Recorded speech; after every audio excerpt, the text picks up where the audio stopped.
السلام علیکم ورحمۃ اللہ، بسم اللہ والصلاۃ والسلام علی رسول اللہ۔ سوال آگے جی، کیا کسی غریب آدمی کو اپنے پہنے ہوئے کپڑے یا جوتے دیے جا سکتے ہیں؟ کچھ لوگ کہتے ہیں کہ نہیں دینے چاہیے، اس سے کوئی آپ کے کپڑوں کے ذریعے آپ پر جادو کر سکتا ہے۔ یہ بات کس حد تک درست ہے، اور کیا کسی کے استعمال شدہ کپڑے پہننے سے اس کے منفی اثرات آپ کی شخصیت پر ہو سکتے ہیں، کوئی بیماری لاحق ہو سکتی ہے؟ تمام سوالوں کا جواب توجہ کے ساتھ سنیے گا۔ سب سے پہلی چیز تو یہ ہے کہ نبی کریم صلی اللہ علیہ وسلم کی حدیث ہے،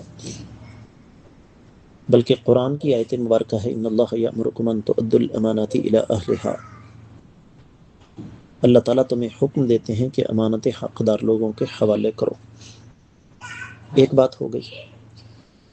اس کا مطلب کیا ہوا کہ ہمیں مالی تعاون کرنا ہے یا مادی تعاون کرنا ہے، کسی بھی طریقے سے تعاون کرنا ہے، تو ہمیں حقدار کو تلاش کرنا ہے۔ حقدار تلاش کرنا پڑتا ہے، ملتا نہیں۔ دوسری بات یہ ہے، نبی کریم صلی اللہ علیہ وسلم کو فرمانا ہے لا یأکل مالک الا تقی، کہ تمہارا مال صرف متقی اور پرہیزگار لوگ ہی کھائیں۔ اب دو چیزیں جمع ہو گئیں، ایک حقدار اور دوسرا متقی اور پرہیزگار۔ اب ان دونوں باتوں کو سامنے رکھتے ہوئے فیصلہ کریں کہ حقدار بھی ہو، متقی اور پرہیزگار بھی ہو، تو کیا وہ آپ کے کپڑے یا جوتے لے کر کسی جادوگر کے پاس جا کر آپ پر جادو کروائے گا؟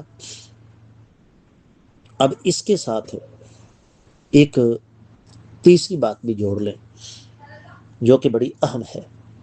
قرآن کہتا ہے لن تنالوا البر حتی تنفقوا مما تحبون، تم اس وقت تک نیکی کی حقیقت کو پا ہی نہیں سکتے جب تک وہ چیز اللہ کی راہ میں خرچ نہ کرو جو تمہیں پسند ہو۔ آپ نے لفظ استعمال کیا پرانے کپڑے یا استعمال شدہ کپڑے، ان کی بھی دو نوعیتیں ہیں نا، دو قسمیں ہیں۔ ایک 2 یا 3 دفعہ کپڑے پہنے نئے تھے، آپ کے لیے وہ پرانے ہو گئے، لیکن بعد غرباء فقراء مساکین کے لیے وہ نئے سے بھی بڑھ کر ہیں، ان میں کوئی حرج نہیں۔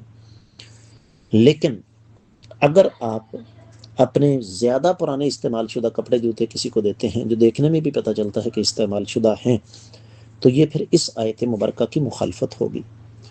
میں امید کرتا ہوں کہ آپ کو اس کی اچھی طرح سمجھ آ گئی ہوگی۔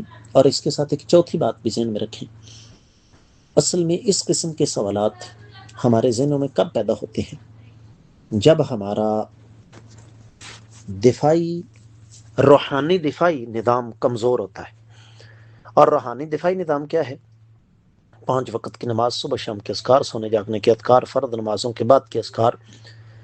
اسی طریقے سے نبی علیہ السلام نے جو مختلف مواقع کی مسنون دعائیں بتائی ہیں، جیسے کہ بیت الخلاء میں جانے کی، آنے کی، گھر سے نکلنے کی، گھر میں داخل ہونے کی، مسجد میں آنے کی دعا، مسجد میں جانے کی دعا، بازار میں جانے کی دعا، کسی بھی جگہ پر پہنچ کر وہاں کے شر سے بچنے کی دعا۔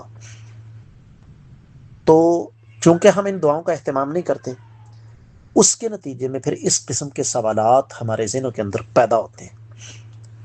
تو جب ان 4 باتوں کو ہم مد نظر رکھیں گے تو اللہ تعالیٰ کی توفیق سے مسئلہ بالکل روز روشن کی طرح عیاں ہو جائے گا۔ واللہ تعالی اعلم۔